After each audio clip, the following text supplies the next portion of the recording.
What is up, my bodyweight warriors, and welcome back to another video. Today I'm going to be taking you through a couple of my favorite prehab exercises for the shoulders. For those of you who just like to jump straight into the exercises, I'll put a time frame here that you can jump to. If you want some context into actually why we're going to be doing them, I'm going to explain a little bit of that now. When I'm talking about prehab, I think it's something that everyone should be including in their routine because it is essentially a method of taking a proactive approach to reducing your risk of injury. And we do that by strengthening and stabilizing generally weak areas and muscles. So today we're going to be looking at strengthening the external rotator cuffs. The external rotator cuff is made up of primarily four muscles: the supraspinatus, the infraspinatus, the teres minor, and the subscapularis, although we're probably going to focus on the former rather than the latter subscapularis because we do enough work generally with our shoulders in that internally rotated position. I'm going to share with you today two of my favorite exercises that I like to throw in at the end of my sessions. In terms of performing, you can do them with light weights, although I would recommend using one of these, which is an extra light resistance band. I do sell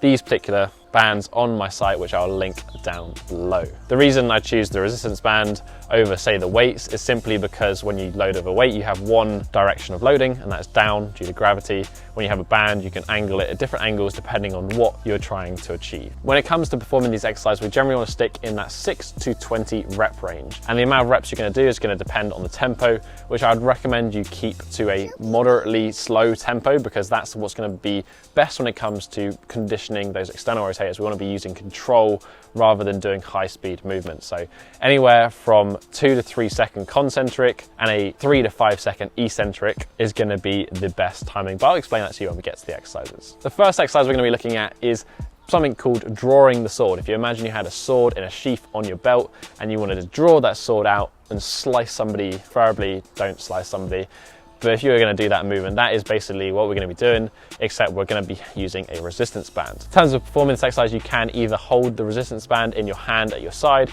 or you can loop it around your foot. Neither is better. What matters is that you're getting the right resistance to perform this exercise. Using a straight arm, you're then going to basically draw that band out and you're going to raise your arm into an overhead position. When it comes to overhead, we want to make sure we're about 30 to 45 degrees away from that straight up and down midline. In terms of performing the exercise, we basically want to make sure that we're keeping our thumbs up during the entire movement. However, if you want to modify this exercise, you can twist that thumb down when you get to that top position and do thumbs down for the eccentric portion, and that will help focus more on that supraspinatus. One thing to watch out for with this exercise is overextending in that lower back and using the spinal erectors. We want to make sure that our midline and core is relatively neutral and solid, and that movement comes primarily from the shoulder. So when it comes to that tempo that I mentioned, that 1 to 3 seconds concentric, that is when you're drawing the sword from your side into that overhead position. You then want to pause for a second or so, and then you want to have 3 to 5 seconds when you come back down to that original starting position. So basically slow and controlled. The next exercise is a Cuban rotation. This is another one of my favorite exercises. There's something that's really benefited from using a band because you can load in different directions. To start this exercise, we're going to basically start with our arms abducted to a 90-degree position. So that means our arms are basically straight out from our sides. So we're going to be holding the resistance band in the loop, and you basically want to make sure that you're holding it at a point so you can keep your arms at 90 degrees. Probably the most important thing for this exercise is making sure that those shoulders stay back and in good posture and they don't drop down at any point of the movement. We want to be strengthening those external rotators. In terms of how far down you go in that original position, it's going to depend on how much internal rotation you have of the shoulder. You basically want to go as far as you can comfortably go without that shoulder dropping forward and rounding.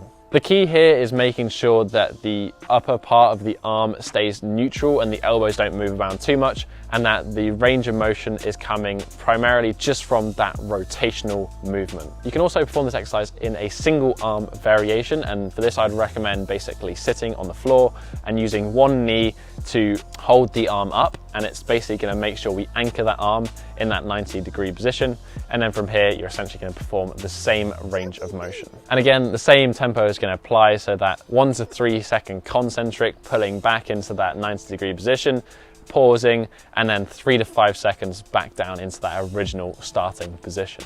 But that is it for my two personal favorites when it comes to prehab conditioning for the shoulders.